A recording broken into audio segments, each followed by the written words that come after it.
মানুষের মন ঠিক রাখতে মানুষ কত কিছুই না করে।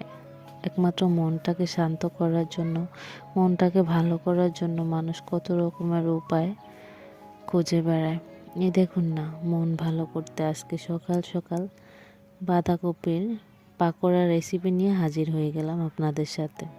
তো আজকে আমার বাঁধাকপির পাকোড়া রেসিপিটি দেখতে থাকুন। দেখুন, আমি এখানে অনেকগুলো বাঁধাকপি কুটে এগুলোকে একদম কুচি কুচি করে কেটে নিয়েছি, একদম চিকন চিকন করে, যাতে কোনো রকমের বড় সড়ো কোনো বাঁধাকপি না থাকে। তো তারপরে এই তো চুলায় বসিয়ে দিলাম অল্প একটু গরম পানি দিয়ে, এটাকে জাস্ট গা থেকে গন্ধটা যাওয়ার জন্য একটু ভাপ দিয়ে পানিটা ফেলে দিয়েছি।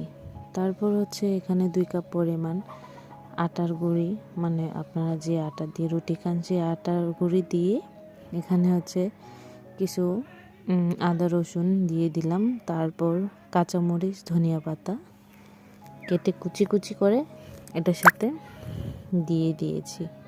তো তারপর এখানে 1 টেবিল চামচ পরিমাণ হলুদ গুঁড়ো, তারপর কিছু পেঁয়াজ কুচি করে এখানে মিক্স করে দিয়েছি। তার সাথে 1 টেবিল চামচ পরিমাণ জিরার গুঁড়া দিয়ে দিয়েছি। আপনারা চাইলে এখানে ধনিয়া গুঁড়াটা ইউজ করতে পারেন, আমি ধনিয়া গুঁড়াটা স্কিপ করেছি। তারপর স্বাদ মতো লবণ দিয়ে ভালোভাবে এগুলোর সাথে মিশিয়ে দিবেন।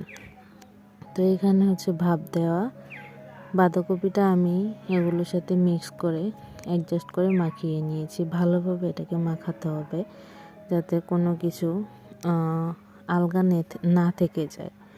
তো আটাটাকেও ভালোভাবে মিশিয়ে নেবেন। তারপর এটা টেস্টটা দ্বিগুণ বাড়ানোর জন্য আমি এটার সাথে 2টা ডিম অ্যাডজাস্ট করে দিয়েছি। আপনারা চাইলে ডিমটা স্কিপ করতে পারেন, বাট আমি এটাকে স্বাদটা ভালোভাবে বাড়িয়ে নিতে আমি এটার সাথে 2টা ডিম দিয়ে দিয়েছি। তো ডিমটাকেও এবার ভালোভাবে এটার সাথে মাখিয়ে একদম পুরা এরকম একটা ডো বানিয়ে নেবেন।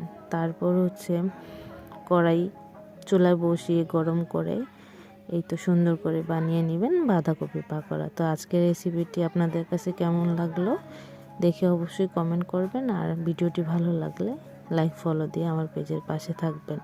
সকাল সকাল বাঁধাকপির পাকোড়া খেয়ে মনটাই যেন একদম ভালো হয়ে গেল। আজকের মতো এই পর্যন্তই। সবাই ভালো থাকবেন, সুস্থ থাকবেন। আল্লাহ হাফেজ, take care and tata, bye by.